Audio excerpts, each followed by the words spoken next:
ভাবো একবার, এমন একজন মানুষ যার স্বপ্ন ছিল শুধু একটা গাড়ি বানানো নয়, বরং ভবিষ্যৎ তৈরি করার।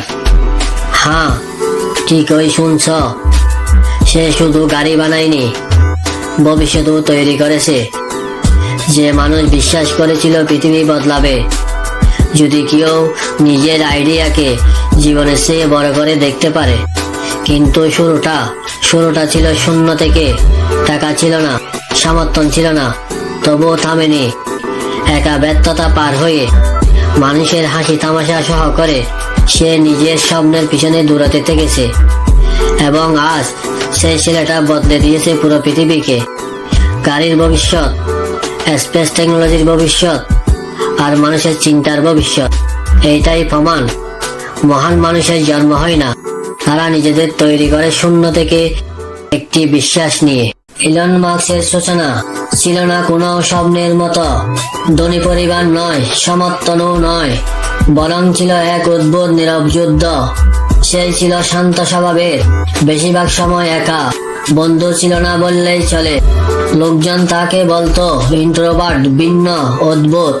কিন্তু সেই নীরব ছেলেটার হৃদয়ের ভিতর চলছিল সবচেয়ে বড় যুদ্ধটা নিজের সঙ্গে। সবাই যখন খেলছিল, আনন্দ করছিল, তখন সেই ডুবেছিল বই আর কম্পিউটারের ভিতর।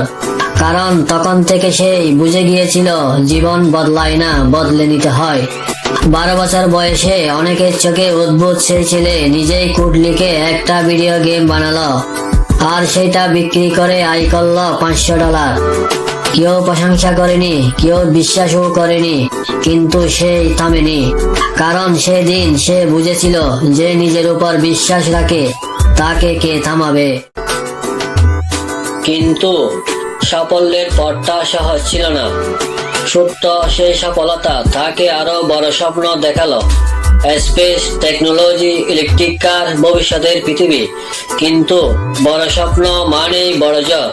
প্রথম স্টার্ট আপে ধাক্কার পর ধাক্কা, ব্যবসা দাঁড়ালো না। মানুষ হাসলো, অসম্ভব, পাগল, ব্যর্থ। তবু সে থামেনি। এরপর ইলন তৈরি করলো জিপ-2, প্রথম সফল কোম্পানি। কিন্তু অল্প সময়ের পরে তাকে নিজ কোম্পানি থেকে বের করে দেওয়া হলো। যে স্বপ্ন সে নিজের হাত দিয়ে তৈরি করেছিল, সেই স্বপ্নের নিয়ন্ত্রণ হারিয়ে গেল। অন্য কেউ হলে হয়তো সব ছেড়ে দিত, কিন্তু ইলন দেয়নি। কারণ সে বিশ্বাস করত যে পড়ে যায় সে শেষ নয়, যে উঠে দাঁড়ায় সেই কিংবদন্তি। এইভাবে শুরু হলো তার পরবর্তী অভিযান, X.com, পেপ্যাল এবং ভবিষ্যতের বিপ্লব। সবকিছু হারানোর পরেও ইলন মাস্ক আবার শুরু করলো নতুন যুদ্ধ। তার পরের স্বপ্ন ডিজিটাল ব্যাংক। সেই শুরু থেকে জন্ম হলো X.com। X.com একসময় রূপ নিল পেপ্যালে। এটা ছিল তার সবচেয়ে বড় সাফল্যের দরজা। বিশ্ব বদলে গেল মানুষের টাকা লেনদেনের পদ্ধতিতে। 2002 সালে পেপ্যাল বিক্রি হলো 1.5 বিলিয়নে। এটাই ছিল ইলন মাস্কের জীবনের প্রথম বিশাল অর্জন। কিন্তু এখানেই শেষ না। চাইলে সে আরামে থাকতে পারত, কোটি টাকার মালিক হয়ে। কিন্তু ইলন মাস্ক আরাম বেছে নেয় নাই, সে বেছে নিয়েছিল ভবিষ্যৎ। এবং এখান থেকেই শুরু স্পেস এক্স এর গল্প। পেপ্যাল বিক্রির পর ইলন চাইলে বিলাসী জীবন কাটাতে পারত, কিন্তু সে আরামের জীবন বেছে নেয় নাই। সে বেছে নিয়েছিল সবচেয়ে ভয়ানক, অসম্ভব স্বপ্ন, মহাকাশে যাওয়ার স্বপ্ন। 2002 সালে জন্ম নেয় স্পেস এক্স, লক্ষ্য রকেটকে পুনরায় ব্যবহারযোগ্য করা। শুনতে সহজ, কিন্তু করতে প্রায় অসম্ভব। তারপর শুরু হলো ব্যর্থতার অধ্যায়। প্রথম লঞ্চ ব্যর্থ, দ্বিতীয় লঞ্চ ব্যর্থ, তৃতীয় লঞ্চও ব্যর্থ। প্রতিটি ব্যর্থতায় কোটি কোটি ডলার হারালো, আর হারালো সময়। সব টাকা প্রায় শেষ। স্পেস এক্স বন্ধ হওয়ার ঠিক আগ মুহূর্ত। ইলনের সামনে তখন একটাই সুযোগ, আর মাত্র এক লঞ্চ। এইটা সফল না হলে সব শেষ। তারপর সেই লঞ্চটা সফল হলো। স্পেস এক্স বেঁচে গেল। ইলন মাস্কের স্বপ্ন ফিরে পেল নতুন জীবন। স্পেস এক্স সফল হওয়ার পর ইলন ভেবেছিল এবার সব ঠিক হবে। টেসলার শুরুটাও ছিল স্বপ্নের মতো, কিন্তু খুব দ্রুত সেই স্বপ্ন দুঃস্বপ্নের পরিণত হলো। কারখানা থেমে গেল, টাকা ফুরিয়ে গেল, আর বিনিয়োগকারীরা একে একে সরে যেতে লাগলো টেসলার দেউলিয়া হওয়ার পথে।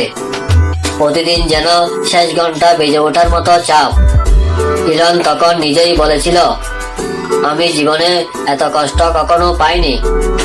টেসলা আমাকে ভেঙে দিচ্ছিল, কিন্তু অন্ধকার যতই ঘন হোক, ইলন বিশ্বাস করত ভবিষ্যৎ অন্ধকার হবে না। সেই বিশ্বাস থেকে জন্ম নিল সোলার সিটি, সূর্যের আলো দিয়ে নতুন পথ দেখানোর স্বপ্ন। টেসলা হয়তো পড়ে গিয়েছিল, কিন্তু সোলার সিটি ইলনকে আবার দাঁড়ানোর শক্তি দিল। অন্ধকারের পর আলো ফিরে এলো। সময়টা ছিল 2008। টেসলা আর স্পেস এক্স দুইটাই প্রায় শেষ। ইলনের হাতে তখন আর কোনো পথ ছিল না। একটাই সিদ্ধান্ত বাকি ছিল, সবকিছু বাজি রাখা। ইলন নিজের শেষ টাকাটাও টেসলাতে ঢেলে দিল। বেতন দিল না, বোমালো কারখানার মেঝেতে। একটাই লক্ষ্য, টেসলাকে বাঁচাতে হবে। ঠিক সে সময় একটা খবর সবকিছু বদলে দিল। টেসলা পেল নতুন বিনিয়োগ, আর সরকার থেকেও এলো বাঁচার সুযোগ। টেসলা বেঁচে গেল, কারখানা আবার চলতে শুরু করলো। এবার আর শুধু বাঁচা নয়, শুরু হলো ইতিহাস গড়ার যাত্রা। টেসলা শুধু টিকে যায়নি, টেসলা প্রমাণ করতে চাইছিল ইলেকট্রিক গাড়িও হতে পারে দ্রুত, সুন্দর আর শক্তিশালী। আর সেখান থেকে জন্ম নিল টেসলার প্রথম গাড়ি রোডস্টার। রোডস্টার মানুষকে চমকে দিল, একটা ইলেকট্রিক গাড়ি যেটা সুপার কারের মতো দৌড়ায়। বিশ্ব প্রথমবার বুঝলো এটা কোনো খেলনা না, এটা ভবিষ্যৎ। টেসলা আর শুধু একটা কোম্পানি রইল না, এটা হয়ে উঠল ভবিষ্যতের দিক নির্দেশনা। বিশ্ব বুঝে গেল গাড়ির পরের অধ্যায় আসছে বিদ্যুতে। যে টেসলা একসময় দেউলিয়ার পথে ছিল, আজ সে দেখিয়ে দিচ্ছিল নতুন পথ। এটা ছিল কেবল শুরু। এরপর আসছে মডেল এস, মডেল 3, আর একটা পুরো ইন্ডাস্ট্রি বদলে দেওয়ার গল্প। যে মানুষটা একসময় সব হারানোর মুখে ছিল, আজ সে বদলে দিয়েছে পুরো ইন্ডাস্ট্রির দিক নির্দেশনা। টেসলা বদলে দিয়েছে গাড়ির ভবিষ্যৎ। স্পেস এক্স বদলে দিয়েছে মহাকাশে যাওয়ার স্বপ্ন। ইলন মাস্ক শুধু কোম্পানি বানায়নি, সে দেখিয়ে দিয়েছে বড় স্বপ্ন দেখলে মানুষকে পাগল বলা হয়, কিন্তু সে পাগলেরাই একদিন ইতিহাস লিখে। আজ যদি তুমি অন্ধকারে থাকো, মনে রেখো এই গল্পটাও এক সময় শুরু হয়েছিল শূন্য থেকে। থেমে যেও না, এমন গল্পের জন্য সঙ্গে থাকো।